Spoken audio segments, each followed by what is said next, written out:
Salam alaikum, bonjour à tout le monde. Je remercie d'abord mon ami M. Haddad, qui est un ancien collègue, on a fait des études ensemble à l'université, que je n'ai pas revu depuis 25 ans. Puis un jour, lors d'une conférence, il m'a contacté par téléphone. Je ne sais pas où est-ce qu'il a trouvé mon téléphone, ça, c'est son secret à lui. Après, il m'a dit je voudrais vous rencontrer pour vous inviter, et j'ai fait ça avec vous. Je lui ai dit mais je ne me souviens pas de vous. Il m'a dit que tu fais par la. Après, il est venu à l'université de Bangladesh, on a fait une conférence, une université d'automne avec l'Institut de physique, où j'ai fait une plénière là-bas. Donc quand je l'ai vu, je l'ai reconnu. Et depuis, voilà, maintenant, et comme il est très efficace, il a organisé une conférence avec le CRASC, que je remercie pour l'accueil et pour la générosité de tout le staff du CRASC. Et là, j'ai le plaisir, donc je le fais avec grand plaisir de vous présenter un petit chouïa de l'environnement. Parce que l'environnement, c'est un monde très vaste qui gère notre vie personnelle sur tous les plans. Et donc, il faut qu'on le sache. Alors, comme exemple, donc, pour la gestion des déchets dangereux, parce que dans les déchets, il y a plusieurs types de déchets. Nous, on les classifie en trois grands groupes. On a les déchets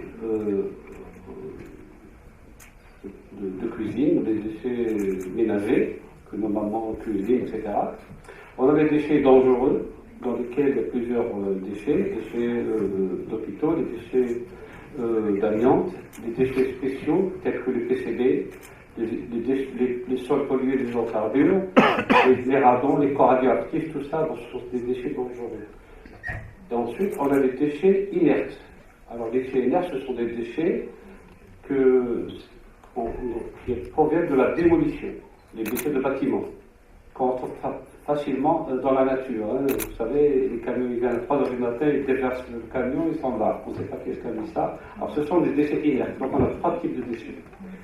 Alors, donc, aujourd'hui, on va parler donc, des déchets d'hôpitaux et d'amiante. Ce sont 2 déchets dangereux qui font fureur dans la société en général, en particulier, donc chez nous. L'une des causes principales du cancer en Algérie, ce sont ces 2 déchets. Il y a autre chose, bien sûr, il n'y a pas que ça, mais ils jouent un rôle très important. Alors bon, ça je me présente, je suis enseignant à l'Université de Grenoble, je suis membre de l'ACA. Alors l'ACA, c'est l'Association des compétences algériennes à l'étranger.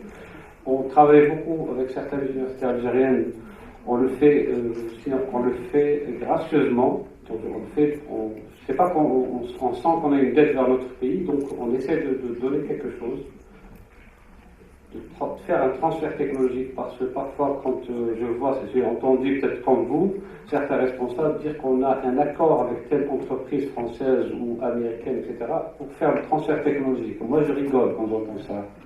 On ne vend pas le transfert technologique, on vend un service et un équipement, c'est tout. Le transfert technologique, on le garde. Donc je considère que le transfert technologique, il ne pourra se faire que par les enfants du pays, c'est tout. Moi je peux donner aux Algériens, je ne donne pas ailleurs. Et je n'ai jamais caché, c'est comme ça, parce que tout le monde le fait. Alors donc je suis membre de l'Ordre des experts internationaux de Genève, qu'on appelle maintenant l'Ordre mondial, parce qu'il a changé de nom, l'Ordre mondial des experts internationaux de Genève.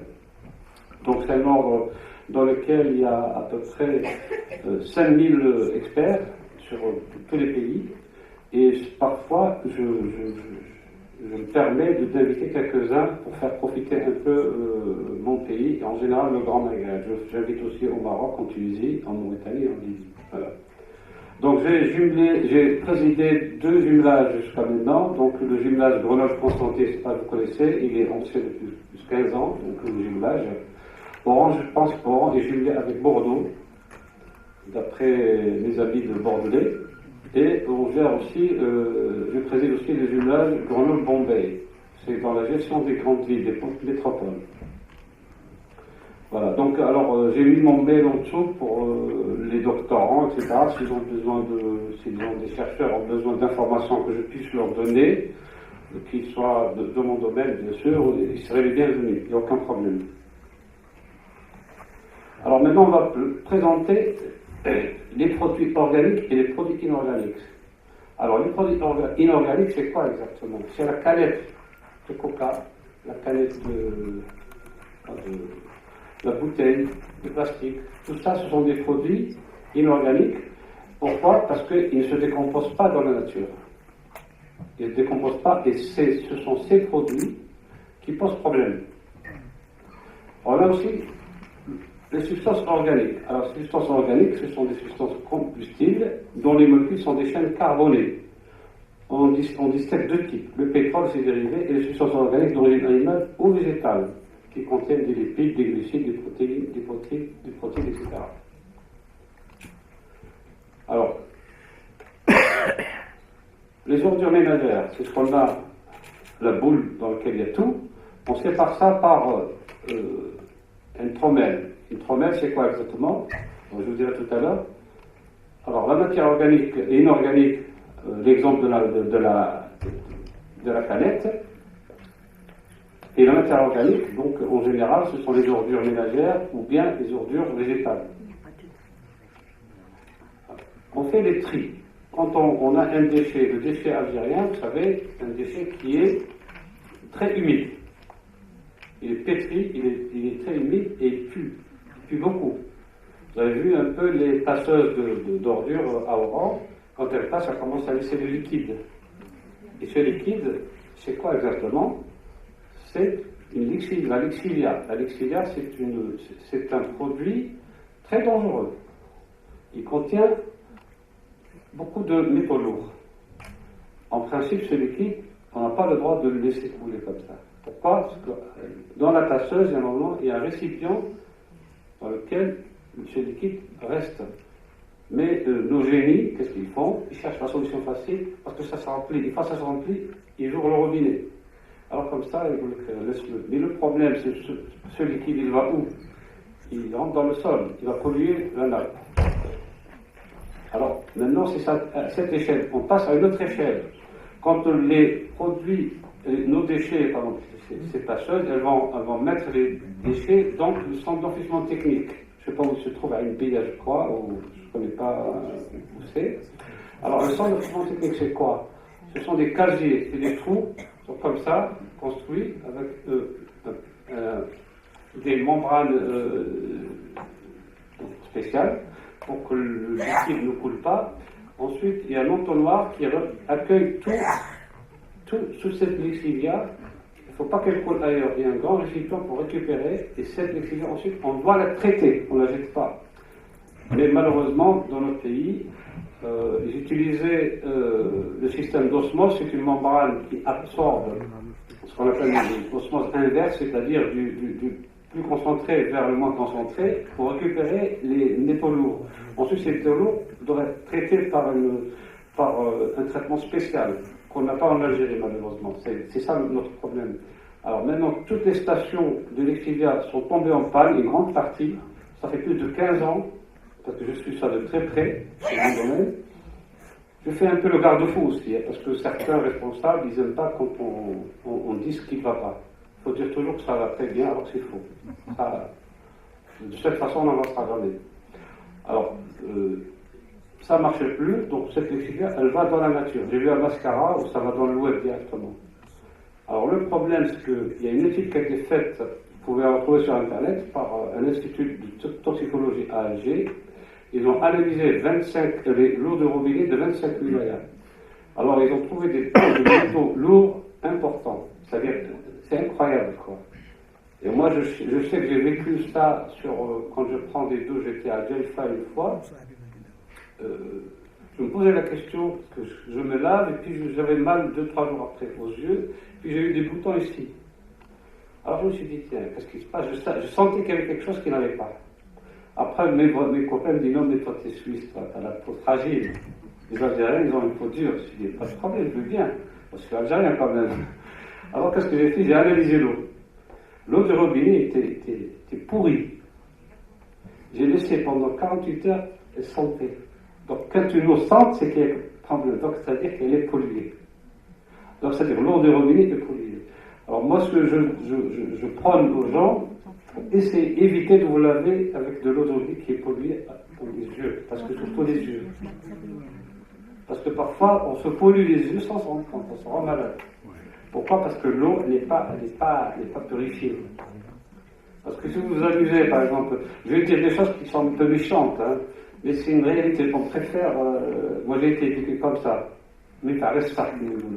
Vous allez voir l'eau, vous pouvez un jour aller voir au niveau de l'ONA, regardez à la source comment l'eau est traitée. Parfois, vous trouvez même des chats morts. Alors, parce que les gens ne font pas leur travail. Normalement, il y a une grille qui contrôle tout. Après, l'eau est traitée à plusieurs reprises, mécaniquement, chimiquement, etc.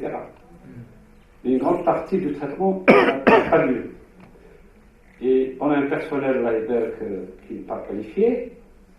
Peut-être un technicien qui sait faire. Le premier, il va vous dire, moi, parce que j'ai passé le produit, eux aussi, ils ont des problèmes. Donc, alors, à la fin, c'est nous, les consommateurs, qui recevons ce liquide au robinet, directement chez nous. Et on se lave, on lave nos enfants, etc., etc. C'est pour ça que les gens, parfois, ils ont des maladies, mais ça vient de l'eau. Ça, c'est un exemple. Alors, je reviens au tri des ordures ménagères. Donc, on reçoit le tri, donc, on reçoit le produit, on le passe dans une trommelle. Une trommelle, c'est quoi? C'est un grand récipient rond, qui a à peu près 7 mètres de long, et avec un diamètre de 2 mètres, 2 mètres 50. Mais il est trouvé de tous les côtés, on met les déchets à l'intérieur, on le fait tourner, comme une bétonnière. Donc, par gravité, vous avez des plastiques qui sortent, et tout ce qui est fin sort, ce qui est plus grossier, il reste, après on le récupère. Alors, qu'est-ce qu'on fait? On récupère le plastique, le carton et les métaux. Ce sont les 3 produits qui sont récupérés dans les CET. Et je vais vous dire une chose, une grande partie n'est pas récupérée. Pourquoi? Parce que le tri ne se fait pas. Pourquoi? Parce que le déchet, il pue. Il y a des centres de tri tout neufs qui n'ont jamais fonctionné. Ils ont été achetés à plusieurs milliards. Ça coûte cher, le centre de tri. Le centre de tri, c'est des machines, un tapis, on met les déchets. Après, on les fait passer par un système magnétique qui récupère les métaux, un système de soufflage qui récupère les bouteilles de plastique parce qu'elles sont légères, les souffles, etc. Mais ça ne marche pas. Pourquoi? Parce que le personnel ne peut pas travailler dans ces conditions. Vous mettez même un masque à gaz, vous ne pouvez pas résister parce qu'il pue beaucoup. Alors la solution, moi j'ai toujours proposé ça, on a proposé ça, donc on a fait ça d'ailleurs, on a réalisé ça pour la ville de Rome et la ville une ville en Malaisie. Et ça marche très bien. C'est une presse qu'on met en place. Quand les déchets arrivent, on met les déchets dans la presse. On le fait presser. C'est une presse qui presse 50 tonnes à l'heure. Donc on presse le déchet très fort, on récupère le liquide. Donc il est séché. Une fois qu'on le met dans la trommelle, il sèche. Une fois qu'il sèche, on peut faire le tri, il n'y a pas de problème. Il se roule avec une boule. Puis il n'y a pas d'odeur. On n'a même pas besoin de mettre des masques. Bon, j'ai proposé cette solution plusieurs fois. J'ai même invité des ministres à venir en Italie, à Rome, pour voir de visu. J'attends toujours. Donc, alors bon, voilà, je ne sais pas comment ils réfléchissent. Bon, peut-être qu'on ne va pas aller sur la même façon. Alors, il y a une autre façon aussi de faire un tri mécano-biologique. On récupère le déchet en faisant un biocomposteur. Alors, pour faire du compost, on récupère la partie organique, mais sans la presser. Mais le problème, ce qui se passe, c'est que cette partie, elle est pourvue de métaux lourds, qui pose problème. Alors, donc, c'est pour ça, actuellement, on a des gens qui font du compost en Algérie. Moi, j'ai vu à Boufalik, j'ai été voir quelqu'un pour lui conseiller comment il fallait faire. Bon, mais j'arrive pas à comprendre parce que nos fallahs, ils refusent de compost. Peut-être c'est pas une culture. Non, il m'a dit même n'appelons pas pour le douche. Alors normalement ils peuvent le mettre dans la terre pour améliorer la qualité de la production. Pas du tout. Alors c'est une culture. Alors qu'en France, ça se vend avec le terreau dans des sachets et vous le payez 10 kilos à 5 €. Ici même, gratuitement, il ne le prend pas. Donc ça, c'est, je ne sais pas, je demande aux spécialistes dans la sociologie pour voir pourquoi les gens ne veulent pas de ça. Les filières ne veulent pas ça. Après moi, bon, c'est pas mon domaine, mais bon, comme j'ai le droit de proposer des idées, j'ai remarqué que la majorité des fellahs sont des jeunes, mais c'est pas des fellahs de père en fils. Avec ce qui s'est passé en Algérie, ils sont tous rentrés dans les villes, hein, comme m'a dit ma femme dit les clés, pour la crème ou la baguette, ça, et maintenant ils ne reviennent plus à leur terre. Hein, personne ne revient. Le fils de 15 ans, il met le gel, il s'habille bien, maintenant c'est fini, ils ne veulent plus entendre parler. Même ils ont vendu leur terre. Hein. Alors ce qui fait, les gens qu'on a ne sont pas de vrais fellahs. C'est des gens qui ont profité d'une opportunité, qui a pour voir. Il fait semblant d'être un fellah pour prendre le fric à droite à gauche. Il joue le rôle d'un fellah. Mais quand on lui donne le terreau, le compost, il ne le prend pas parce qu'il ne sait pas ce que c'est. Donc la mentalité, c'est que, de mon point de vue, je ne sais pas si vous savez d'accord avec moi, la majorité des Algériens refusent tout ce qui est nouveau. Ils sont pas réceptifs, au contraire, ils rejettent ça. Tout ce qui est neuf, nouveau, ils rejettent. À part la consommation. Un fellah, il nous met le hamburger qui met le hamburger. Donc il passe de l'un à l'autre, il n'y a aucun problème. Mais concernant tout ce qui est autre chose, non. Alors donc on fait le biocompostage, on passe à la tromelle, etc. avec un système mécanique, chimique et électromagnétique. Donc on sépare toutes les matières. Alors reste le problème du tri. Le tri en Algérie, il se fait que sur le carton, le plastique et la canette. Et le hadid, c'est pourquoi tout le monde se met le hadid, le cuir, parce qu'il l'exporte. Moi j'aurais aimé qu'on l'exporte ici, vous voulez l'exporter. On a les capacités, on a les ressources humaines pour le faire. C'est pas difficile. Une fonderie, et puis ce fer, on peut l'utiliser. L'aluminium, c'est pareil. Alors je voulais juste ouvrir une parenthèse concernant l'aluminium avant que je l'oublie. L'aluminium est un produit dangereux. Alors, une chose, faire attention, ça il faut la jeter. Il faut utiliser guedra chromé ou bien tactile. L'aluminium, pourquoi? Parce que vous allez le faire comme ce madame, que trempez avec la cuillère, trempez, mais vous grattez la guedra. Après, il y a de la poudre qui se mélange avec le beurre cocos. Et tout le monde mange. Et ça, c'est cancérigène. Donc, le guedra, il faut la jeter. Mais avant de la jeter, il faut la trouer. Pourquoi? Pour quelqu'un, s'il la trouve dans la il ne pourra pas l'utiliser. Car il faut la déformer, il faut la trouver. Hein? Il faut choisir entre le guédré et votre santé. Ça veut dire que vous ne savez pas acheter. Il faut acheter en chromé. En chromé ou la tafrine. Voilà. Parce que le problème, normalement, il devrait interdire les produits faits en aluminium. Et les marchés sont pleins. Hein. Pourquoi? Parce que les Algériens, ils ont un رخيص. شو حاجة رخيصة. ندير هذه تقول لها 70,000 وهذه 10,000 شي 10,000. La vie humaine. Oui, non, mais bon, je préfère ouvrir une parenthèse pour vous expliquer. Après, c'est votre choix. Hein. Vous voulez regarder, vous regardez. Donc l'aluminium, il faut faire attention. Alors, la fraction organique, donc on a vu qu'elle était humide, elle est fermentescible bien sûr, et valorisée sous forme de compost comme on a dit. Et la fraction inorganique, c'est une fraction sèche, tout ce qui est bouteille, etc. Et on peut recycler ces déchets, on peut utiliser ces déchets. La matière inorganique, c'est une matière, en général, le déchet est une mine d'or. Il y a certains pays qui achètent des déchets, mais c'est pour récupérer la matière. Alors nous, on récupère 3, mais en réalité, on peut aller jusqu'à 6. On peut récupérer tout ce qui est... On peut même créer de l'or à partir des téléphones, de certains ordinateurs. On peut récupérer de l'or, on peut récupérer du chrome, on peut récupérer de l'aluminium.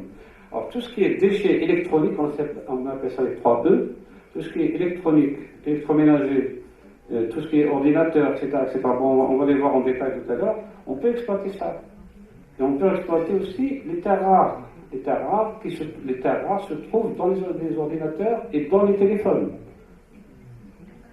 Alors, on voit les types de déchets qu'on a. On a les déchets organiques, les papiers, les métaux, les déchets mélangés, les déchets électroniques, le waste, les glaces, tout ce qui est vert et tout ce qui est plastique. Dans une maison, voilà qu'est-ce qu'on a. On a les métaux, les textiles, tout ce qui est vêtements qu'on jette, on peut recycler. Et tout ça, ça rentre dans une économie circulaire. Tous ces produits, on peut les utiliser, les réutiliser, ou bien les recycler. On peut les transformer.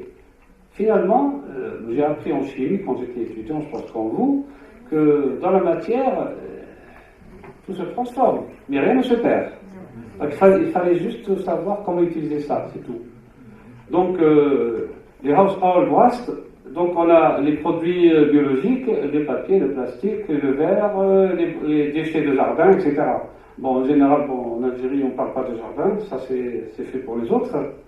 Alors, les substances non combustibles, donc on a le sable et le verre. Alors, le sable, je reviens au sable, c'est une matière très importante, on va vous dire tout à l'heure. Alors, dans les produits inorganiques, nous avons les déchets plastiques, les déchets issus du matériel agricole industriel. Alors, ils ont beaucoup de déchets, mais personne ne va les chercher. J'ai remarqué ça. Ils jettent sur place. Après, c'est des montagnes de déchets qui restent, ils poussent là-bas, ils jettent chez le voisin, enfin, c'est pas un problème. Alors que eux, ils ont des produits, des déchets importants. Et quand ils utilisent, vous prenez un chiffon, c'est un déchet normal. On peut le recycler. Mais si vous essuyez de la peinture avec, il devient un déchet dangereux. Ce n'est plus le même déchet. Il est dangereux. Pourquoi? Parce qu'il y a de la matière, il y a de la peinture dessus. Ou bien il y a de la graisse dessus. Il devient un déchet dangereux. Il est classé dans un autre type de déchet. Alors, les déchets concernant issus de la démolition de bâtiments. Nous avons des verres, des gravats et de l'amiante. Alors, normalement, on ne peut pas mélanger un déchet dangereux avec un déchet normal. Un déchet comme le verre et le gravat, le ciment, le béton, etc., le mur quand on le détruit, c'est un déchet inerte. Mais si il est détruit avec de l'amiante, il devient un déchet dangereux. Donc le mieux c'est de séparer les deux. Avant de démolir, on enlève l'amiante d'abord. On enlève l'amiante par un spécialiste, quelqu'un qui les connaît, qui est qualifié. C'est pas parce qu'il s'intéresse à ça qu'on le laisse faire. C'est ça le problème en Algérie. Il y a des gens qui s'intéressent à quelque chose et après ils deviennent spécialistes. Mais si vous lui donnez quelque chose réellement à le faire, il ne saura pas le faire. Il ne peut pas aller loin. C'est juste la patine qui brille. Alors, les déchets phytosanitaires et emballage, donc les phytosanitaires, on a beaucoup de produits emballage que les fellahs utilisent pour faire les pesticides. Moi, je suis contre les pesticides parce que c'est dangereux.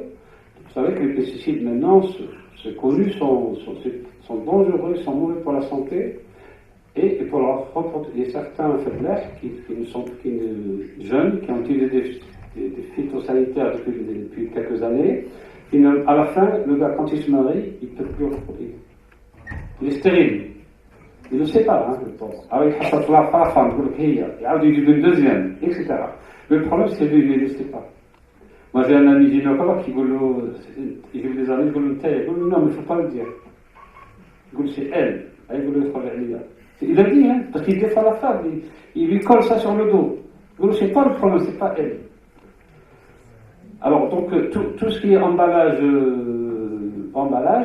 les pots vides, les sachets, etc., ce sont des déchets dangereux. Pourquoi? Parce qu'il y a des pesticides dessus. Il y a un goût de pesticide dans le sachet, il devient dangereux.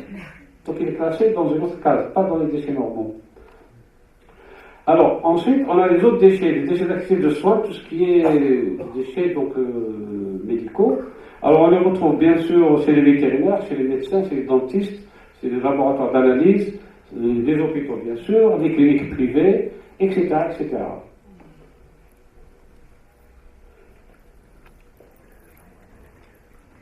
Alors c'est ce qu'on a dit tout à l'heure, donc je ne vais pas me répéter. Donc les déchets organiques qui proviennent des êtres vivants, des cuisine, ou des espaces verts comme de gazon, les feuilles mortes, etc. Tout ça, c'est des produits qui peuvent être utilisés comme adjudants comme additifs aux terres végétales. Alors la pollution, donc les ordures ménagères, on a le décharge anarchiquement contrôlé. En Algérie, pas qu'en Algérie, j'ai vu ça aussi dans la région de Casablanca, je travaille là-bas, donc ils disent que Mezbala, tout le Mezbala, c'est-à-dire une semaine après on en trouve une nouvelle, etc. Et je trouve ça c'est bon système, parce que les gens jettent le soir, veillent. il y a quelqu'un qui est venu faire il prépare tous les déchets de côté, et puis un jour, qui fait un besoin de camion, il dit à minuit, à Morhan, il taille chambre mais après on ne sait jamais qui c'est. Après, par le temps, vous avez remarqué qu'on trouve des tonnes et des tonnes, toutes les couleurs, des briques, etc., etc. Et ça, ce sont des déchets qu'on peut, normalement, on doit les mettre dans des établissements spécialisés. Parce qu'on a trois établissements certifiés. Je vais vous dire tout à l'heure lesquels. Mais en Algérie, on n'a qu'un seul qui est certifié. Les deux autres n'existent pas. Alors, après une décharge anarchique contrôlée, dégâts au niveau de la santé, de l'environnement et de l'économie. Donc, on a trois aspects sur lesquels on perd. Donc, on a la pollution des sols, comme certains organismes, par exemple, comme Sonatrach, ou bien certains, Total, toutes les sociétés étrangères. Allez-y au sud, vous allez voir le nombre de zones qui sont polluées. Moi, j'ai vu dans la région de Tamanrasset, un peu au sud, il y a des grands lacs, de lacs qui sont noirs. C'est de la pollution d'hydrocarbures. Et les gens qui habitent à côté, les pauvres, عندو جمل وعنده ثلاثة تاع العجات يروحوا يشربوا تما باسكو يحسبوا سي دو لو اي كريم يموتوا après ils sont pauvres انا شكاو لي شحال خطره pour rien faire. Donc il faut se plaindre, il faut aller voir les gens qui gagnent des milliards, ils font des forages, une fois qu'ils se remplissent, ils finissent le travail, ils laissent tout, normalement il faut dépolluer. Et ça, l'État algérien, malheureusement, moi personnellement, je l'ai fait plusieurs fois, j'ai interpellé même des responsables, des ministres. Vous lui dites pas de problème, vous avez raison, mais qu'il me il a oublié. Et ça s'accumule jusqu'à maintenant. On a beaucoup de pollution dans le sud. Parce que c'est loin, personne ne les voit. Alors, mais on sait qui c'est. On sait qui c'est, mais personne ne les touche. Donc, tout ça, ça donne la détérioration de l'ozone qui nous protège. Et surtout notre santé. Notre santé, c'est très important. Beaucoup oublient ça. L'argent, c'est nous qui le ramenons, c'est pas l'inverse. Donc moi, je connais des gens très riches en Europe, mais ils ont des maladies incurables. Ils pleurent. Ils disent, cet argent, je n'ai pas besoin. Il s'est rendu compte qu'il a fait... Parce que la santé, c'est comme une bougie. Qui loupe, donc il faut qu'on fasse très attention. Et notre santé, on doit la protéger en protégeant l'environnement dans lequel on vit. Notre environnement, c'est lui qui peut nous tuer. On ne se rend pas compte. Mais je pense que maintenant les gens commencent à se rendre compte, ça pas la grande majorité. Alors pour la gestion rationnelle des ordures ménagères, on a le tri, le recyclage, la dégradation de substances organiques par le biais des micro-organismes, donc on fait des engrais, comme on a dit tout à l'heure, et puis on peut faire, à la partie de la fermentation, on peut récupérer le méthane. Bon, pour le moment, le méthane, c'est pas le problème en Algérie, parce qu'on est producteur de gaz, donc c'est pas... Parce que dans les centres d'officiellement technique, ou bien dans les établissements de dépôt où il y a des déchets, on a des gaz qui sortent. Ce qu'on peut faire, parce que parfois ça brûle, ça explose, hein. C'est du méthane, parce que le CH4, ça provient de la matière organique. Hein. Donc, ce qu'on peut faire, on peut faire des tuyauteries pour essayer de le canaliser. On peut le brûler au rond pour qu'il brûle. C'est pas difficile à faire. Hein. Et l'incinération, donc, on peut l'utiliser, mais bon, production d'électricité, oui, bien, mais bon, vraiment, on n'est pas arrivé à ce stade. Nous, notre problème en Algérie, c'est que les gens ne sont pas formés. Ils s'intéressent à quelque chose, mais pour eux, le fait de s'intéresser, ça y est, c'est qualifié, alors que c'est faux, complètement faux. Moi aussi, je m'intéresse à la Lune, mais je ne sais même pas comment elle est faite. Alors, l'autre objectif, l'objectif de l'être humain, c'est d'arriver au stade zéro, c'est-à-dire produire durabilité, c'est-à-dire on arrive à avoir un déchet zéro. Mais ça, jusqu'à maintenant, c'est pas sûr. Hein. Si on arrive à avoir 10% des déchets, on est super. Mais actuellement, bon, on est très loin du chiffre. Hein, donc, certains pays arrivent à le faire, j'ai vu ça en Suède, au Danemark.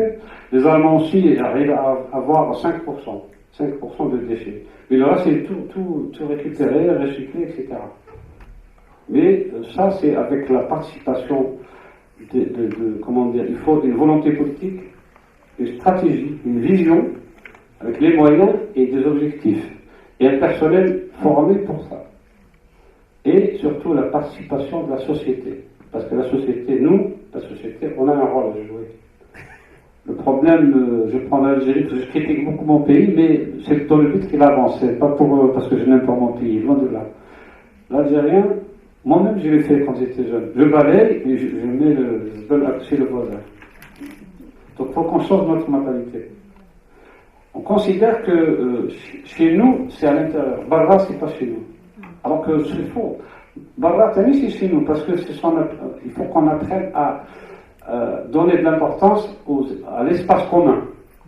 C'est dans les bâtiments, les gens, ils décèdent par là, droge militaire. Alors c'est faux.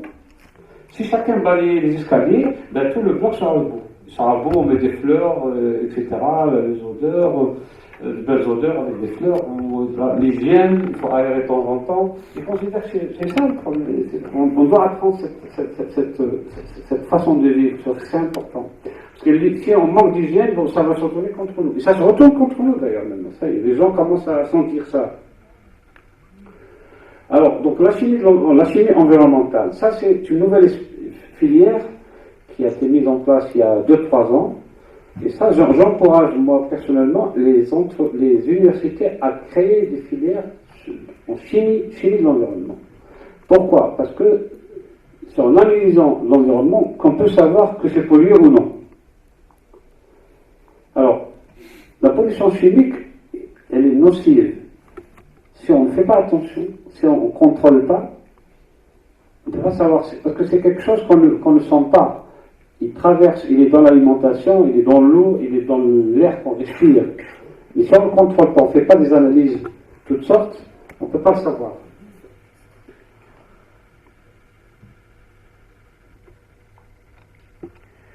Alors ça c'est un exemple synthétique donc, de la chimie environnementale dans la nature. On a les usines, on a les terres agricoles, on a les océans, on a les tankers qui transportent, les transporteurs de bateaux, qui font le transport des bateaux, qui jettent de temps en temps leur cochonnerie dans la mer le soir, et personne, ils laissent pas, mais malheureusement ils laissent la trace, donc à partir de la trace on peut le retrouver. Ça ils ont oublié, à partir de photosatellites on retrouve les bateaux avant on ne pouvait pas le faire, maintenant ça se fait.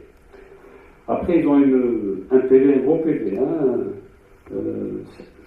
50 000 $, 100 000 $. Donc le gars, il ne va plus le refaire une deuxième fois.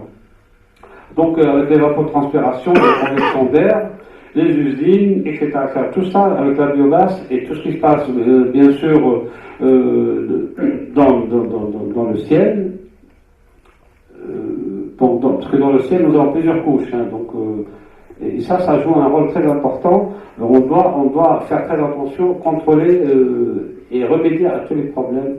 Je sais que c'est pas facile parce que certains pays le font, d'autres ne le font pas parce que ça leur coûte de l'argent, soit ils n'ont pas les moyens, soit ils ont une autre politique. Je prenais les États-Unis, c'est l'un des plus grands pollueurs du monde avec les Chinois, mais ils sont contre le fait de dépolluer parce qu'ils gagnent beaucoup d'argent. Ils préfèrent laisser tel que. Il ne signe même pas les conventions, il refuse de les signer. Surtout avec Trump, lui il est direct, c'est l'entrepreneur, lui, il n'y a pas de problème. L'entrepreneur, puisqu'il est fort militairement, il s'impose. Alors, donc, il ne le dit pas, mais c'est une façon de faire. Alors, donc, concernant le recyclage, c'est une nécessité à dimension mondiale. Il faut que les gens sachent qu'on doit recycler la matière. Pourquoi? Parce que la matière, elle n'est pas indéterminée. La matière, je prends l'Algérie par exemple, la matière, elle est limitée. Je vois par exemple en Europe, je compare l'Europe et l'Algérie concernant, par exemple, l'exploitation des carrières. En Europe, toutes les carrières sont utilisées. Il n'y a plus. Voilà, il n'y a plus. Alors maintenant, qu'est-ce qu'ils font? Ils retournent, quand ils veulent refaire une route, ils rabotent la route, ils lavent le gravier, ils le tamisent, ils lavent une deuxième fois, ils le sèchent, et puis ils le réutilisent. Alors nous, il faut qu'on arrive à faire ça. Actuellement, je pense qu'il n'y a que la face qui le fait, la face qui est ici, là, parce que j'ai vu, ils m'ont montré ça, ils le font, mais je peux être témoin, j'ai vu ça c'est bien. Alors j'encourage les entreprises à le faire. Actuellement, ce qu'on voit en Algérie, tous les spécialistes des carrières, c'est pas des spécialistes, c'est des businessmen, il y a des trous partout en Algérie dans les montagnes. Et ça, c'est moche, c'est moche. Pourquoi? Parce que normalement, quand ils exploitent, ils doivent réhabiliter. En réalité, c'est comment? C'est végétaliser, mettre une couche de terre. Il y a des spécialistes qui vont le faire, c'est pas lui, il ne saura pas le faire, et puis faire pousser la végétation dessus. Parce qu'avec la cicatrice, ça n'apparaît pas dans la nature. Nous, ils gagnent des milliards, parfois ils détruisent même des maisons qui sont à côté avec des explosifs, puis ils s'en vont. Vous avez vu peut-être, moi j'ai vu ça quand on circule, il y a des trous partout. Et sans aucune. Alors que sur les cahiers des charges, c'est marqué. Il a signé qu'il doit le faire, mais il ne le fait pas. Alors, ce que je disais tout à l'heure, donc les produits inorganiques sont difficilement éliminables dans la nature. Pourquoi c'est désintègre pas? C'est désintègre, bien sûr, mais sur plusieurs années. Très très long. Alors, la pollution qui pose problème, on a trois types de pollution. La pollution thermique, la pollution chimique et la pollution des sols. Alors, la pollution thermique, je donne un exemple. Il y a certaines entreprises, comme Al-Hajjah par exemple, vous connaissez. Je ne sais pas si ça fonctionne aussi en arrêt, je ne sais pas, parce que j'ai entendu chaque fois, ils font la grève, ils recommencent, etc. Ils utilisent donc de l'eau chaude, de l'eau froide, pardon, pour refroidir certains fours. Après, cette eau, elle est jetée. J'étais dans le Zouet, dans la mer. Alors, ça pollue, parce que cette température élevée, qu'est-ce qu'elle fait? Elle va modifier le milieu dans lequel on le jette. Et là-dedans, qu'est-ce qu'il y a? Il y a la faune et la flore, il y a des poissons, etc., et puis certaines plantes.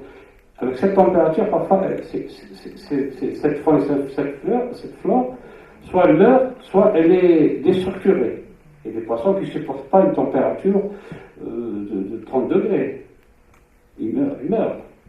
Donc une grosse partie des poissons meurent à cause de cette pollution thermique. Alors je vais prendre un autre exemple. Moi je pourrais rajouter aussi pollution chimique. Donc certains jettent des produits chimiques. Vous avez des exemples. Vous avez la Sonic. Je sais pas.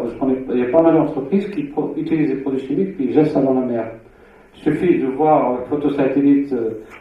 Par les photosatellites, on a plein de gens qui jettent, on le voit très bien, j'utilise certains logiciels où il met en évidence la chromatographie. On reconnaît les produits chimiques à partir de photosatellites. On peut même savoir c'est quoi comme produit chimique. On peut donc aller à l'amont qui a jeté ça. En Europe, ça se fait. C'est ce qu'on appelle la police de l'environnement. En France, on l'appelle la brigade verte. C'est des ingénieurs, etc. Mais ils ne surveillent que ça. Après, ils viennent chez vous, vous êtes une entreprise, ils vous donnent la preuve que ça vient de chez vous. Vous payez le PD. Et ils exigent de vous donc de construire, de traiter votre produit, sinon vous fermez. Ils vous donnent 2 mois, vous ne faites pas ça, ils vous ferment. C'est ce qu'on doit faire en Algérie. Je vois par exemple en été, parfois je ramène, quand mes enfants étaient petits, maintenant ils sont grands, à Oran, ils ne peuvent pas nager. Hein. Certains endroits, je vois même des tuyaux d'assainissement directement dans la plage. Tout le monde le voit. Mais pourquoi? Je ne sais pas. Donc il faudrait faire attention parce que ça crée des maladies, ça pose des problèmes de santé publique à tout le monde. Hein. On va à la plage pour changer d'air, on ramène des maladies. Alors la pollution chimique, donc le problème c'est qu'il y a des lois en Algérie, mais elles ne sont pas appliquées. Pourquoi? Je ne sais pas. Si quelqu'un sait pourquoi, qu'il me le dise. Moi je ne sais pas. Hein, Alors la pollution des sols. Alors la pollution des sols, je citais l'exemple de Sonatrach tout à l'heure. Il n'y a pas que Sonatrach, il faut que les autres Sonatrach ne sachent pas que je les pointe que. Mais il y a Eni, il y a Total, il y a Anderco, il y a plusieurs sociétés. Vous savez que dans le sud algérien, il y a plus de 300 sociétés américaines, dans l'extrême sud. Hein. Allez-y là-bas, vous allez voir. 300 sociétés américaines. Ils partent transport directement de Taman Rasset, etc., jusqu'aux États-Unis. Ils passent pas par ils ont déjà un transport. Donc le problème, ils gagnent beaucoup d'argent, tant mieux pour eux. Mais il ne faut pas qu'ils polluent. C'est interdit. Alors le recyclage, il faut qu'il soit dans la stratégie de traitement des déchets dite des 3 R. C'est quoi les 3 R? C'est réduire, réutiliser, recycler. Réduire qui regroupe tout ce qui concerne la réduction de la production des déchets, d'où la gestion préventive des déchets. C'est quoi la gestion préventive? Alors je suis entrepreneur, je veux construire, je ne sais pas, l'établissement, je dois acheter que des produits qui génèrent le moins de déchets possible. J'évite d'acheter des produits qui donnent beaucoup de déchets, premièrement. J'évite aussi d'acheter des produits qui viennent de très loin. J'achète des produits de la région oranaise. Pourquoi? Parce qu'ils n'ont pas été transportés, donc il n'y a pas de carbone. D'accord, je ne vais pas acheter un produit qui vient de Hanoï, je sais pas, de Washington ou je ne sais pas où. Donc celui-là, quand il vient de très loin, donc parfois il me revient moins cher, mais il a pollué pendant le transport. Donc éviter d'acheter, il faut acheter ce qui est local. Alors réutiliser, qui recoupe les procédés permettant de donner à un produit d'usage un nouvel usage, c'est-à-dire, je ne sais pas, moi j'ai un fauteuil, il est cassé par là, bon, dans la parole, je le réutilise. C'est un exemple. Avant, moi je me souviens, moi j'étais, je pense comme tout le monde, on avait cette habitude, on doit le coordonner, il se met ça bat, etc. Il est tout neuf. Donc on a tac, on jette, on achète un autre. Et ça fait du déchet, etc. Il faut réutiliser. Et ça, on doit le faire dans tout le. Par exemple, moi j'ai pas vu ça, mais je souhaiterais que ça existe un jour, mais c'est pas difficile. Il faut 3 machines à laver, à partir de 3 machines à laver anciennes, on en fait une. On récupère le moteur maintenant, la carcasse maintenant, les frigos la même chose, etc. Donc on réutilise, au lieu de gérer, donc on génère moins de déchets possible. Alors recycler, qui désigne le process, j'ai oublié, donc le process de traitement des déchets par recyclage, d'où le concept de l'économie circulaire ou TENTO. Alors l'économie circulaire, c'est quoi? On fait circuler tous les produits, réutiliser, etc. Et ça tourne. Je donne un exemple. Alors, je donne un exemple qui m'a choqué, et il est réel. Il y a des couples, par exemple, ils ont un bébé, et quand les bébés grandissent vite, donc chaque 2 mois, on achète de nouveaux vêtements, c'est quelques fils. Alors, les anciens vêtements, ils sont là, etc., ils les donnent à des voisins qui ont un bébé, etc. Donc, les produits, ils tournent, les vêtements, ils tournent, donc c'est bien. Alors, à Djelfa, là où je vais citer cet exemple, j'ai une famille, il y a un ami qui a donné apparemment des vêtements tout neufs. قول لي نايف معاه قلت له علاش نايفتو؟ قال لي انا نقول ندير الفضل تاعك تاع ولادو قلت له نو مي لو دي كانوا في الساعه كانوا جديد سون تونس في لا مارك باطو اون بليس قال لي لا قال لي نقول له مازيدش تهضر معاه سي ريال alors c'est culturel. Donc ça aussi, il faut qu'on change de mentalité. Non, je pense que certains dans les grandes villes, ça se fait comme ça, mais certains non, ça ne marche pas. Alors le déchet, c'est quoi le déchet? D'un point de vue économique, un déchet est un bien qui n'a a priori aucune valeur marchande. Cette notion est fort discutée et a fait notamment l'objet de réflexions de la part des chercheurs. Sociologiquement, le déchet est le témoin d'une culture et de ses valeurs. Premièrement. Il est le reflet d'un niveau social, parce que la poubelle, تاع واحد يسكن في الحمري وواحد يسكن في مش عارف الكارتي اي بي كاناستيل سي سا un tubeur ou le marava c'est pas la même poubelle on est d'accord ou la déchet تاع الحمري une poubelle تاع واحد يسكن في الحمري وواحد يسكن في سيدي يحيى c'est pas la même. Le contenu n'est pas le même. هذاك عندها yaourt de bonne qualité, etc. ما عندوش كاع yaourt, ما ياكلش yaourt مسكين. Parce qu'à travers la poubelle, c'est quoi? C'est l'image de la famille. صورة تاع العائلة. On essaie il y a une filière qui s'appelle la biologie qui n'existe pas en Algérie, mais j'aimerais bien, s'il y a des universitaires qui s'intéressent à mettre ça en place, je serais disposé à les aider, à les accompagner. Pour les aider, hein, c'est pas pour. Je pilote rien du tout, mais pour les aider, pour les accompagner. Et ça, c'est une nouvelle filière qui sert justement sociologiquement à récupérer l'image de la société dans le détail. Chaque quartier, et la poubelle, par exemple, un Américain, un citoyen du Congo, il riche bien. Parce qu'avec les restes, il peut vivre avec. Etc. Parce que c'est pas la même société. Avec il est huppé, il gagne beaucoup d'argent, donc il se permet d'acheter que des produits de luxe, ou la moitié parce que je suis pas de zaf, et la il les récupère et les mange. etc., etc. Donc c'est une nouvelle filière maintenant, la biologie, qui permet donc d'avoir une photo de la famille à travers la poubelle, à travers ses déchets. ولا يقرا الجورنال وما يقراش ولا يقرا كتب وما يقراش etc. etc.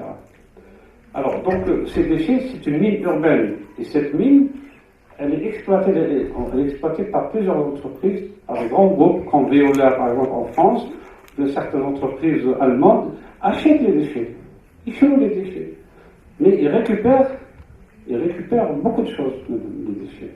Les Chinois achetaient des déchets, ils achetaient des conteneurs de déchets. Donc, nous, on se base sur les trois principes, le principe des 3 R. Donc, réduire, réutiliser et recycler. Et ça rentre maintenant, c'est devenu une forme d'économie. Et en Suisse, par exemple, on ne parle plus de déchets. On ne dit pas des déchets, on dit c'est des sous-produits. Nous sommes des sous-produits. Mais vous, déchets, le mot n'existe pas, le langage. Le sous-produit. Alors, qu'est-ce qu'un déchet?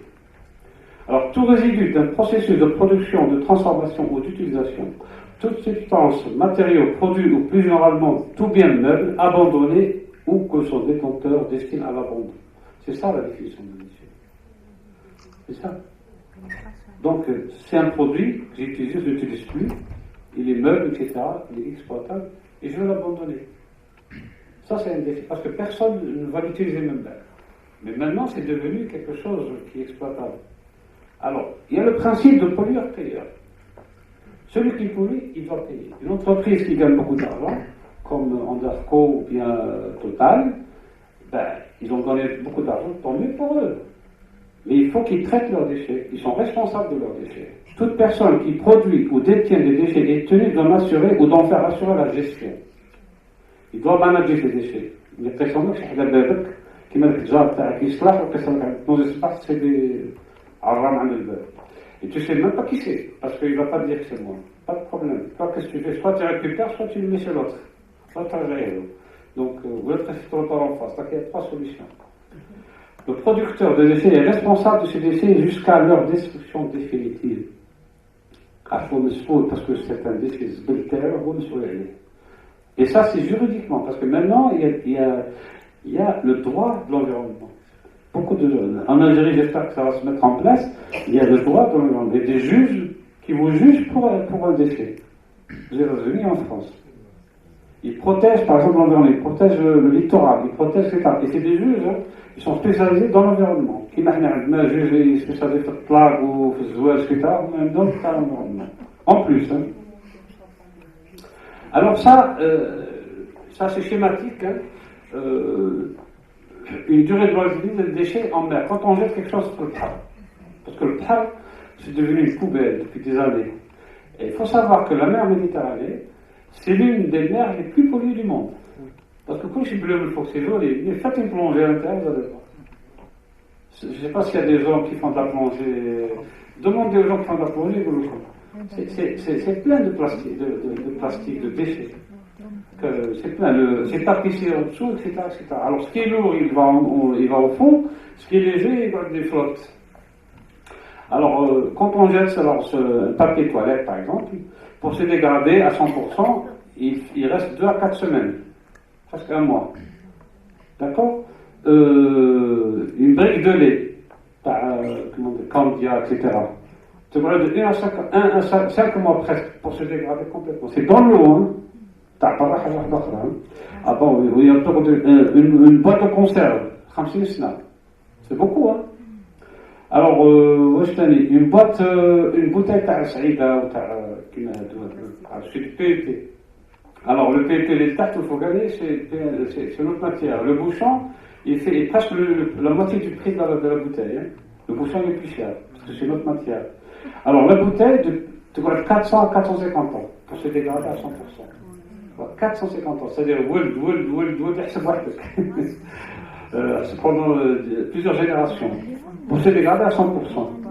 Donc celui qui reste, qui résiste, c'est le verre. Le verre, moi je vous conseille en tant que spécialiste, d'éviter de boire de l'eau. Parfois, il y a des gens qui gardent une bouteille, ils l'utilisent plusieurs fois. C'est mauvais. Pourquoi? Parce qu'il y a des microplastiques, des microparticules de la bouteille qui se détachent de la matière, qui restent, mais on ne les voit pas. Et parfois, on les voit. On voit ça. C'est invisible. C'est des microparticules, c'est microscopique. Alors, je donne un exemple. On a trouvé, c'est par des chercheurs, ça a été fait. Ils ont trouvé des microparticules de plastique dans le riz, dans les céréales, dans le sang, même dans le sang. Il paraît que maintenant, ils remettent en cause ça. Et moi, personnellement, je prends l'interdiction de la fabrication des bouteilles. Il faut qu'on se mette à la bouteille de verre, parce que la bouteille de verre, elle est plus hygiénique, elle est propre. Moi, j'ai chez moi des bouteilles de verre, on boit dans les bouteilles. C'est très simple, on le met sur la bouteille de verre, et chaque fois, c'est plus propre que ça. Et on doit interdire ça. Alors, le sachet de plastique aussi, on doit l'interdire.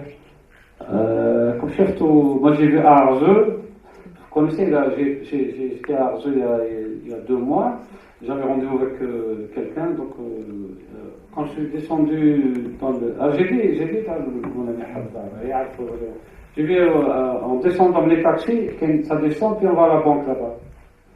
Et il y a un oued, il est noir, j'ai jamais vu ça, hein. Ça m'a choqué. Des sachets de plastique. Que tu le Arzou, c'est incroyable. J'ai la photo, elle est sur mon appareil photo. C'est inacceptable tout ça. Les gens arrivent à avoir des trucs noirs. C'est incroyable. La pollution, les kahlas, sûrement, donc il y a des entreprises qui polluent, etc. Et surtout le sachet de plastique. Le sachet de plastique, il va 400 ans de se dégrade. Tout ça, le problème, donc en Algérie, j'ai remarqué ça, quand on va acheter, le marchand, il vous automatiquement un sachet. Parfois, moi, je leur dis, on me dit, vous voulez non, ça mais tout le monde doit faire ça. Il faut prendre un panier, ou bien acheter des sachets de plastique épais, qui est il y a 5 milliards de sachets, sachets bretelles, on appelle ça des sachets bretelles, 5 milliards par jour qui sont introduits sur le marché algérien. Les gens de mise à congé de 5 milliards, non, tu exagères. Donnez-moi le contraire. Okay. Moi, je sais ce que je dis, parce que j'ai des statistiques à partir de l'usine, je calcule mon chiffre. Ou maintenant, ils ne veulent pas qu'on les touche. Parfois, même Mme Zarouati, elle n'est pas contre ça. On dirait qu'il y a une autre elle le défend. C'est incroyable. Hein? Elle défend le sachet. Au chef qui compte les inondations, les dégâts qu'ils font, que font les sachets? Ils bougent tout. Alors déjà, parce que ce sont des zones inondables qui ont été construites. Alors les zones inondables, c'est interdit de construire dessus. Pour moi, parce que c'est simple, parce que c'est plat, ça leur plaît, ça suffit. Alors non, c'est pas parce que c'est plat. Si c'est plat, parce que ça a été plat. Cette forme a été donnée par un cours d'eau. Et ce cours d'eau, il viendra et aldera. La nature, elle revient toujours au galop. Elle dit, moi j'y crois à 100% à ça. Ça, donc, ce sont des durées d'égalité des déchets en mer. Maintenant, on va voir sur le continent. Alors, sur le continent, quand on jette une peau de banane, par exemple, ça dure 3 à 6 mois. La peau de banane, il faut la suivre, hein, parce que ce sont des expériences qui ont été suivies scientifiquement. Hein. C'est pas difficile comme ça. Hein. Donc, messieurs, les fumeurs, le fixe que vous jetez à un garrot, c'est 2 ans. 2 ans. Donc, moi, je leur conseille d'arrêter de fumer. C'est pas mieux.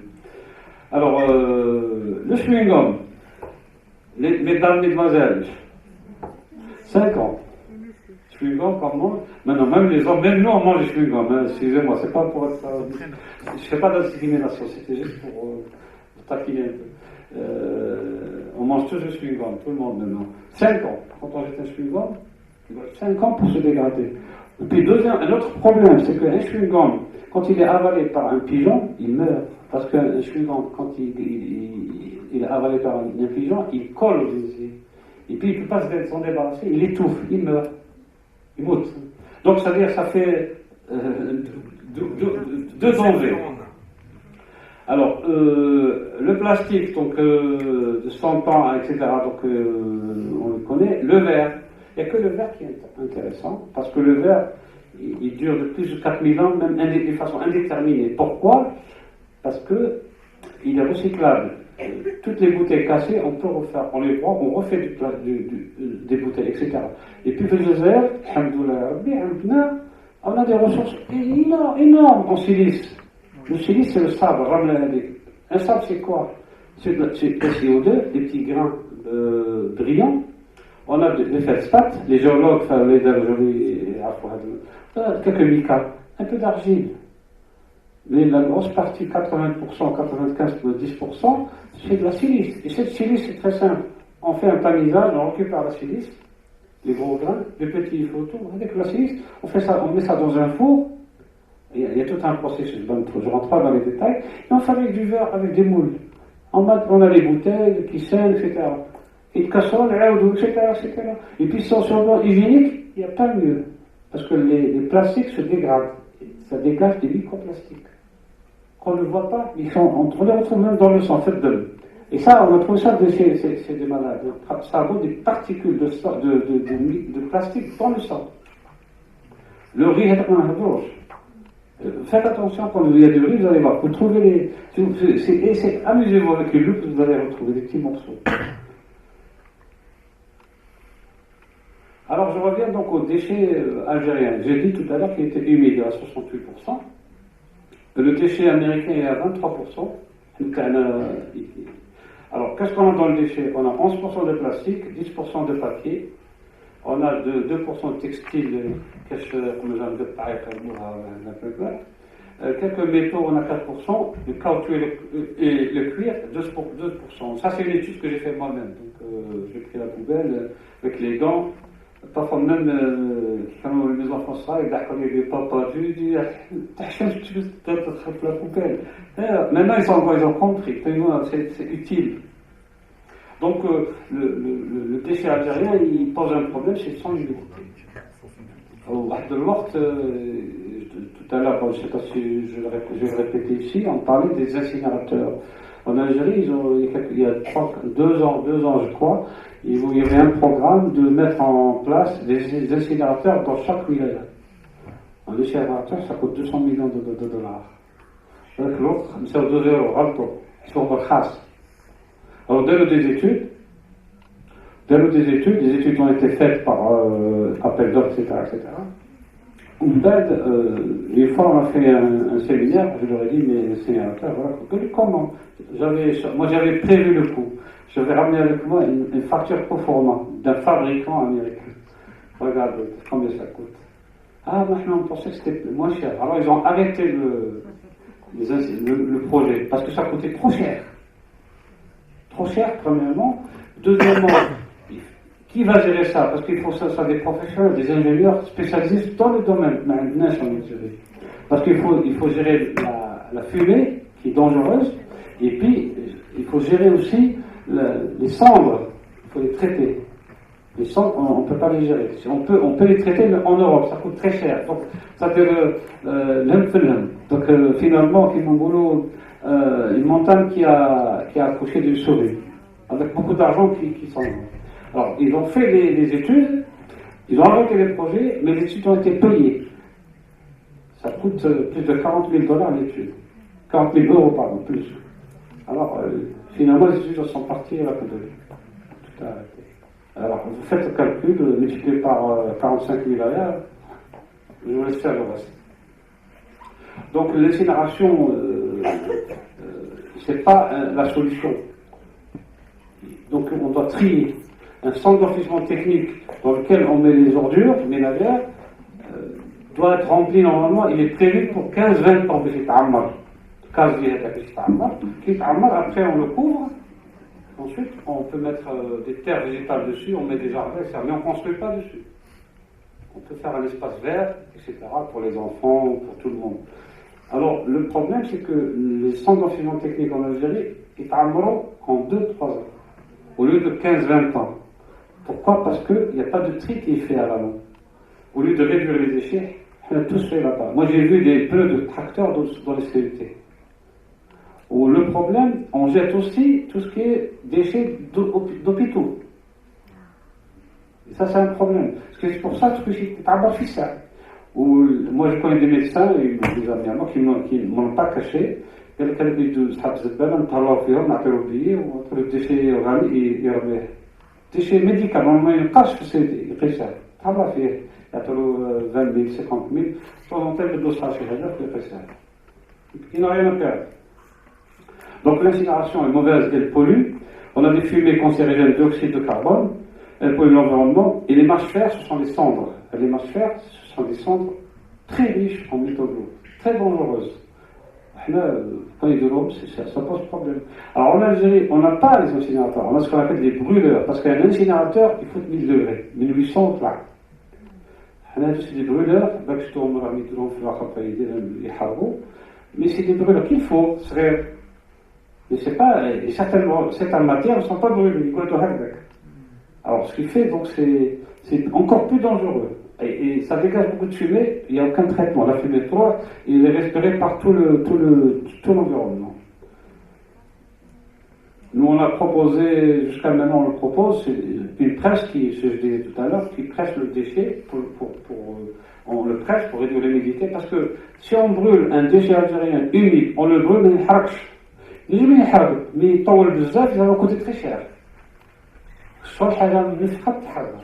Non, harche. Alors, tout à l'heure, je parlais des déchets, donc les D3E, c'est des équipements électriques et électroniques. Alors, qu'est-ce qu'on a dedans? On a les téléphones, les radios, les chaînes IFI, les télé, les magnétoscopes, tout ce matériel ancien. On n'utilise plus après, ça devient un déchet. Mais par contre, on peut l'exploiter, on peut récupérer certaines matières, et puis c'est des déchets dangereux aussi, attention. Il faut que ce soit des gens spécialisés, formés pour ça. Parce qu'on ne peut pas toucher. Alors je vois par exemple ce que j'ai dit à mon cher collègue M. Rahman, il y a la puce de téléphone. Il ne faut jamais toucher la partie jaune, parce que ce sont des terres rares, c'est un produit chimique, il ne faut pas toucher. Il faut toucher sur le côté, il ne faut pas toucher la puce dans le téléphone, jamais. Parce que vous pouvez toucher vos yeux ou non, faites attention. Alors, donc, tous ces produits font partie d'une mine qu'il faut traiter. Mais en Algérie, on n'a pas cette filière encore. Ça n'existe pas. On peut récupérer de l'or, hein. Vous savez, à partir d'un ordinateur, il y a de l'or. Dans un ordinateur, il y a presque 2,5 à 3 grammes d'or. Donc, propriété des dangers du déchet dangereux. Alors, tous ces déchets dangereux sont explosifs, comburants, extrêmement facile, inflammable, irritant, nocif, toxique, cancérogène, corrosif, infectieux. Et donc ils sont toxiques pour leur production, parce que ils travaillent. Alors il y a un autre exemple aussi, il y a beaucoup de boulangers qui ont problème de stérilité. Pourquoi? C'est à cause de la chaleur. Moi je connais pas mal de boulangers qui sont soignés par des amis, il m'a posé la question au médecin, il dit que tout c'est la chaleur. Et je crois que c'est ça. Non mais si, on connaît, parce que ça dans plusieurs pays. Là, le boulanger, une bonne partie des boulangers, surtout, qui connaissent jeunes, ils disent, parfois quand ils sont pendant des années, le jour où ils se marient, il a un problème. C'est à cause de la chaleur, parce que ça déforme certaines parties. Ça déstructure. C'est pour ça donc, ils sont écotoxiques en général, donc ce sont des produits dangereux, c'est pour ça qu'on les appelle des produits dangereux, des déchets dangereux. Alors les déchets dangereux, les D3E, ces déchets augmentent de plus en plus vu la croissance de la consommation des produits. On consomme beaucoup de tout ce qui est jeu. J'ai vu ça au Maroc aussi, bon, il y a un ami marocain qui me dit Maghrabi Fakir, chaque étape est porte à ta journée, ils adorent ça. Et même en Algérie, je pense. Hein. تقول اشتري ليفري ولا كتاب ولا مش عارف حاجه ما عندوش دراهم بصح تعطيها البورطابل ديال يحكي اذا دراهم يشري وانا دارسا. Alors c'est pour ça on change beaucoup de téléphone, deux fois جديد يخلي يشري. Donc on a beaucoup de portables, les télés, les ordinateurs, les tablettes, les frigos. Leur traitement devient une nécessité, donc c'est une mine d'or exploitée, mais contiennent des matières dangereuses. On a des terres rares, le cadmium, le zinc, le plomb, l'arsenic, etc. Donc il y a beaucoup de produits dangereux. C'est pour ça qu'il faut que ce soit des gens spécialisés qui font ce travail, pas n'importe qui. Alors les métaux lourds et les terres rares sont la cause de plusieurs maladies et cancers. On a beaucoup de cancers à cause de ça. Il y a aussi des conflits, parce que les terres rares, vous savez, les grosses boîtes comme Samsung, etc., achètent les terres rares. Mais ils les achètent parfois dans certains pays africains. Qu'est-ce qu'ils font? Ils prennent des milices, ils les fabriquent, ils créent des milices, au moins ils vont le terres rares. Après, ça crée des conflits en Afrique. Il y a beaucoup de conflits à cause de ça, parce qu'à Rabal tout simplement. Mais eux, ils sont à Paris ou à New York, et ils attendent le produit qui arrive. Donc, une bonne gestion s'impose avec l'implication de tout le monde. Le pouvoir public, les professionnels et la société. Parce que nous, on a un rôle très important à jouer. Et ça nous concerne d'ailleurs directement. Alors, donc l'amiante. L'amiante est un matériau magique, mais dangereux et invisible. C'est quoi l'amiante? C'est un matériau naturel, c'est un minéral fibreux comportant des fibrilles invisibles à l'œil nu. On a donc l'amiante, c'est une roche naturelle, c'est une roche métamorphique. C'est quoi une roche métamorphique? C'est une roche qui est compressée. Compressée, elle devient comme une ardoise. Donc, mais à l'intérieur, il y a des fibres très fines. Et les fibres sont très. Donc je dirais tout à l'heure, on a plusieurs. Donc on a les amphiboles. On a donc dans les amphiboles, nous avons l'amiante bleue et on a l'amiante brune. Et les serpentinites, on a l'amiante blanche. La grande partie, donc 90% de l'amiante est blanche. La bleue et la brune, on en a rarement. Et c'est celle-là qu'on utilise souvent. C'est la blanche. Hein. Alors, une fibre d'amiante est jusqu'à 300 fois plus petite qu'un cheveu. Donc, vous avez la fibre d'amiante, elle est en rouge. Et le cheveu, c'est le mot. Donc, Sha'ara est 300 fois plus grande qu'un cheveu. Pardon, 300 fois plus. J'arrive pas. C'était bien de marre. Akbar, la fibre d'amiante. Parce que la fibre d'amiante est très fine. Et elle est invisible, on ne la voit pas. Elle est ultra fine, elle est respirable facilement. C'est-à-dire, on la respire passivement, sans qu'on. Normalement, il faut qu'on voit ça. Donc, c'est un danger qui nous guette et qui a déjà détruit pas mal de gens. Hein. Donc, ça, la minute que le minéral et toutes ces formes, nous avons certaines. Donc, à gauche, nous avons donc le chrysolite. En dessous, le procidolite qui est utilisé, mais rarement, c'est surtout la partie blanche. Et à droite, nous avons donc les dommages causés par l'organisme. Donc, ça commence sur une respiration donc, dangereuse. Ça donne le cancer de la gorge. Ça cause des problèmes au niveau du cœur, problèmes cardiaques. Et au niveau donc de l'estomac et du côlon. Et parfois même pour certaines femmes au niveau du l'utérus. Donc, vous allez me dire, les femmes, pourquoi les femmes? C'est très simple. C'est le mari qui contamine la femme. Il contamine la femme parce que lui, il travaille dans l'usine, il est plein d'amiante, il vient chez lui, donc c'est normal. Il embrasse ses enfants, etc., etc. Donc il y a de la contamination. Il y a parfois la femme ne travaille pas, mais c'est normal. Non, il contamine tout le monde de toute façon. Même la famille, tous les soirs, il te contamine. Pourtant, tu es dans l'usine. Donc c'est pour ça que c'est important de savoir. Il y a beaucoup de femmes en France. Je cite la France parce que c'est mis en évidence. Ici, on en a, mais on n'en parle pas. C'est tout. On n'en parle pas. Moi, je connais des médecins, ils me disent oui, ça existe, mais ah bon, non, c'est ton devoir de parler. Pourquoi? Tu dois parler. Alors donc, l'amiante, donc, une des causes principales du cancer. En Algérie, c'est l'une des causes principales avec l'alimentation. Je vois par exemple certains importateurs, moi je les respecte, ces importateurs, mais c'est des gens qui importent n'importe quoi. Ils apportent même des produits chirurgicaux, des produits dangereux. Moi, les Chinois me l'ont dit. J'ai discuté avec les Chinois que les Algériens adorent ce qui n'est pas cher. Parce que je leur dis, pourquoi c'est vos produits que les noms, mais regarde, c'est eux qui demandent. Ils haussent le moins cher. C'est tout. Ce qui intéresse, c'est le fric, c'est tout. Même lui-même, il ne le sait pas. Non, il cherche le moins cher. Et le moins cher, c'est quoi? C'est un produit dont les ingrédients sont les moins chers, donc les plus dangereux. Il cherche que des produits là où il y a l'huile de palme. L'huile de palme, c'est quelque chose qui n'est pas cher. Les produits faits avec le beurre sont plus chers, c'est double l'huile de palme. Mais je à l'huile de palme. Mais l'huile de palme, ça fait quoi? C'est dangereux, ça bouche les veines. Même ça provoque des colères au niveau du cœur. C'est pour ça que tous les produits, je vous conseille toujours, qu'ils trouvent un produit, de regarder les ingrédients.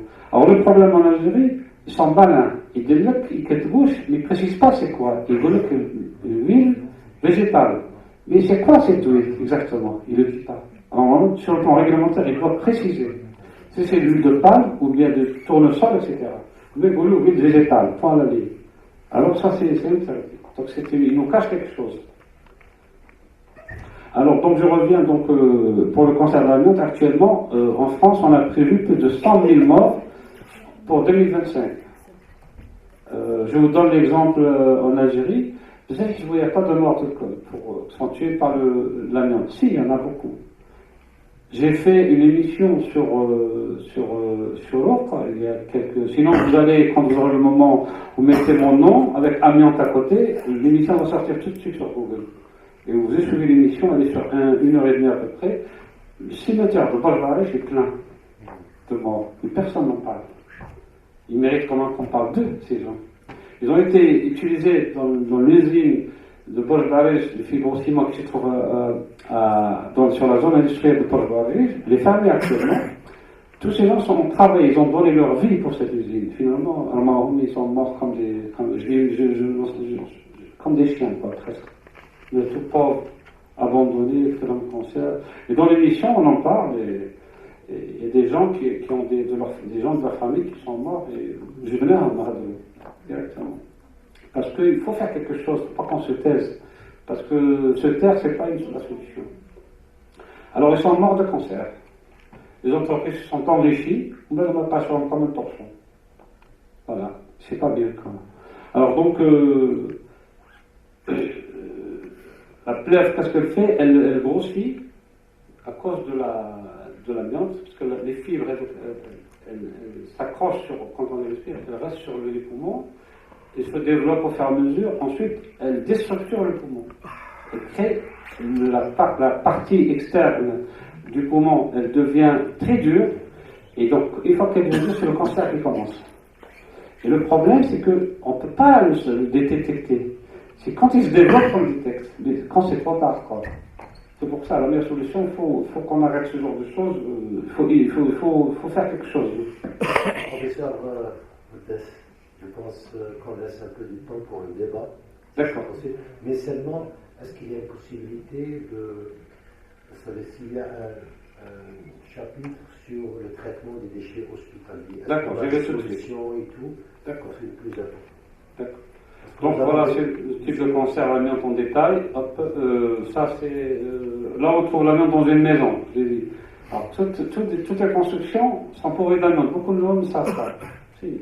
Toutes les constructions faites avant 1997 en France sont diagnostiquées. C'est-à-dire on va regarder l'amiante, dans quel état elle est. Si elle est déchromée, déstructurée, on enlève, etc. En Algérie, moi je fais un calcul, toutes les constructions faites, réalisées avant 2005-2006 sont pourvues d'amiante. Parce que plus de 3000 matériaux de construction contiennent de l'amiante qui ont été utilisés pendant des années, c'était avant. Donc voilà, alors des tonnes de déchets, il y a 4 sites en Algérie, des usines qui faisaient de l'amiante. On a Bajbarech, Zahana c'est Djilin Meskin, c'est un village qui seulement Djilin Meskin. Ils sont tous malades là-bas, attention. Quand tu passes la prochaine fois, tout est on dirait que c'est Texas. Ça fait mal. Alors, le guide Constantine Meftah, et les écoles, et les lycées, etc. Tous les établissements de l'enseignement professionnelle et d'éducation nationale ferment la mienne. Donc, mais on a la solution pour ça, hein. Il n'y a pas de problème, il y a des solutions. Alors, donc, les maladies professionnelles qui existent, on a elles résultent à l'exposition des poussières, des vapeurs chimiques, des agents infectieux, des gestes, des postures et des outils. Alors, les déchets hospitaliers. Alors, les déchets hospitaliers, on les trouve dans les hôpitaux, les cliniques privées, les centres de recherche en biologie, les centres d'hémodialyse, chez les médecins, les universités, les laboratoires, bien sûr, les dentistes, les sages-femmes, les vétérinaires, les polycliniques, les laboratoires d'analyse médicale, etc. Alors, les types de déchets présents dans un hôpital. Qu'est-ce qu'on trouve dans l'hôpital? Alors, pour les déchets d'actifs de soins, ce qu'on appelle les tasseries, les déchets chimiques, les déchets en laboratoire, les médicaments, les verreries, tout ça sont contaminés par les produits cytotoxiques, c'est-à-dire tout ce qui touche le déchet. Un déchet radioactif, parce qu'il y a beaucoup de radioactivité dans les hôpitaux. Hein. Les déchets de radiologie, les amalgames dentaires, c'est les dentistes. Hein. Les ordures ménagères ou déchets, parce que dans les hôpitaux, il y a des déchets, bien sûr, ménagers. Non recyclables, les gobelets, les étiquettes, les scotch, les encombrants, fauteuils ou tables cassées. Tout ça se trouve dans les hôpitaux. Les déchets fermentés, c'est préparations en reste de repas, les huiles de friture, les palettes, la ferraille, les packs de rétention, tout ce qui est de pompage, le verre, tout ce qui est verrerie, les cartons, les papiers, les plastiques, les bouteilles et les fils étirables et rétractables, les objets métalliques qu'on utilise comme les verres, etc. Les pièces anatomiques reconnaissables. Alors, quand il y a des pièces anatomiques, ça, on les fait enfouissement. On les passe pas au traitement. Parce que quand ils dépassent 10-15 cm, que le reconnaissable, un genou, parfois ils font des applications, ça, il passe directement sur le macabre, à un endroit où il est de fino. On ne peut pas le passer à la machine. Puis les pacemakers, les gens qui ont des petites pièces qui mettent au cœur, ça, donc aussi, on traite ça. Et les déchets électriques, électroniques en fin de vie, donc les hôpitaux. Alors, les déchets hospitaliers, les cliniques privées. Alors, moi, j'ai un ami, le professeur Treyati, il m'a affirmé une chose, que les hôpitaux et les cliniques privées ne respectent pas la règle du tri. Ils mettent tout dans le même sac poubelle. Ce qui est un danger, ça. Parce que, on a dit qu'il y a des déchets dangereux et des déchets recyclables. On doit les séparer. Si on mélange, c'est fini. Dès que ça contamine, ça devient un déchet dangereux. Lui, il m'a dit, parce qu'il est professeur de médecine, il m'a dit, malheureusement, on a fait des conférences plusieurs fois ensemble, et il m'a dit, Galette, ça doit faire, ils ne le font pas. Parce que lui, il tourne beaucoup, donc... et ça, je ne sais pas pourquoi. Nous faisons le tri, je suis désolé, nous faisons le tri en Algérie. Je suis désolé. Vous avez vu? Les privés. Je travaille dans un établissement, je suis responsable de la prévention et nous faisons le tri. Le privé. Chez vous? Sahada M. Khiyati ne représente pas toute l'Algérie, donc il faut dire la vérité. Non, mais lui, il a fait la tournée. Ah, il a fait la tournée, il aurait dû Alors, je vous invite à faire la tournée avec moi, si vous voulez. Non. Et ne dites pas que c'est toute l'Algérie qui Non. est comme ça. Après, خلوا le débat, madame. خلوا نكملوا après le débat. Ah ben, oui, c'est ça, la réaction algérienne, c'est ça. Parler C'est une vérité, monsieur, c'est une vérité. C'est la vôtre. Vous pouvez venir ici nous présenter votre établissement? Le PH Aqid Atman, ayant que je vous invite à venir. Ben, je viendrai demain, si vous voulez. Il n'y a pas de problème. Madame, D'accord. خلوا le débat, là, Voilà. Vous sentez, vous croyez que vous êtes plus algérienne que moi? Non, vous ne pas la C'est pas la question, juste l'information. D'accord, ok. Moi, j'ai dit le professeur Khayati, qui a une association nationale, qui est professeur de médecine, qui a tourné et qui m'a dit ça. Donc, il a vu tous les avis. Il n'a pas dit que chez vous, il a dit en général. Donc, parlez au nom de votre établissement, parlez au nom des autres, parce que vous ne les connaissez pas. Et moi, je n'ai pas dit que c'est moi qui ai dit, j'ai dit le professeur Khayati. D'accord? Donc, alors, les déchets d'activité de soins, et par exemple, vous mettez où vos déchets médicaux? Comment? Le tri selon les couleurs. Non, vous mettez où les déchets à la fin? Comment ça? L'incinération. Pour le décès, on laisse pour le débat. D'accord. Et après, elle va vous expliquer, Inch'Allah. D'accord. Alors, donc, dans les différentes familles de déchets hospitaliers, nous avons les infectieux, les chimiques, toxiques et les radioactifs, les trois. Alors, le circuit d'élimination, c'est l'ensemble des étapes par lesquelles doivent acheminer les déchets à l'intérieur puis à l'extérieur du lieu producteur. Donc, le conditionnement et l'étiquetage, premièrement. Le stockage intermédiaire et central, parce que là où le traitement des déchets est fait, il doit passer par intermédiaire, donc ils rassemblent tout et puis ils les emmènent ailleurs. Le transport par professionnel agréé, chose qu'on n'a pas. On n'a pas ça. Hein. L'élimination finale par un professionnel agréé, on n'a pas ça.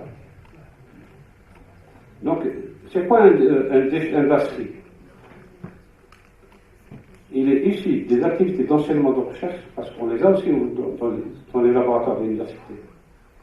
D'accord? Là, quand les étudiants font un travail médical, etc., ils font des implications, parce qu'ils apprennent. Hein. Moi, j'ai ma soeur qui a fait médecine, elle m'a expliqué comment ça se passe. Alors, donc, il y a plusieurs, les vétérinaires, les dentistes, tout ça, tous ces gens ont des déchets. Et actuellement, moi, je connais beaucoup de médecins, ils ne savent pas où le mettre. Il n'y a pas de filière pour ça.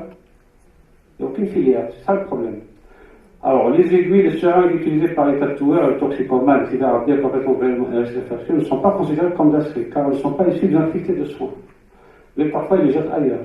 Donc, ça fait ça qu'on les retrouve dans les rues, tous les drogués, etc. Parfois, le matin, on se lève, on trouve des choses par terre, sur les petits coins, dans les jardins, etc.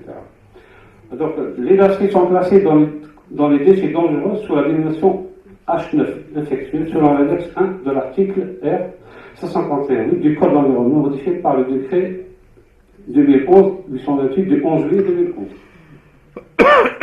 Alors voilà le type de conditionnement, donc on a des boîtes spécialisées, etc. Et ça, ce sont des boîtes dans lesquelles on met des produits, des déchets spécifiques. Et c'est des boîtes qui ne s'ouvrent pas. Normalement, on les détruit directement une fois qu'ils sont pleines. Alors l'objectif, c'est quoi? Prévenir la progression des arbres potentiellement infectieux, protéger le personnel responsable du transport des déchets, le personnel de soins, les patients et la communauté du risque infectieux. Respecter la réglementation. Les sacs de déchets ne doivent pas être traînés par terre, donc, parce que pourquoi il y a contamination? Ils doivent être mis sur des supports qui doivent être adaptés au volume des sacs plastiques, à de bonnes garanties d'hygiène et une manipulation ergonomique, c'est-à-dire facile à transporter. L'étiquetage, donc on met donc les 3 symboles qui sont utilisés donc, pour le radioactif, pour l'infectieux, etc. Le stockage intermédiaire. Quand on va au stock, donc on met dans un endroit spécifique, c'est-à-dire qu'il y a une certaine température, il ne faut pas que ça dépasse les 4-5 degrés, il faut que ça soit un endroit frais, parce qu'une fois que ça dépasse, la décomposition se fait, ça devient dangereux. Donc, emplacement loin des malades, proche de la porte de service, éclairage assuré, parfois facilement lavable, parois facilement lavables, existant de points d'eau pour le lavage et désinfection, inaccessible aux chats, insectes, rongeurs, accessible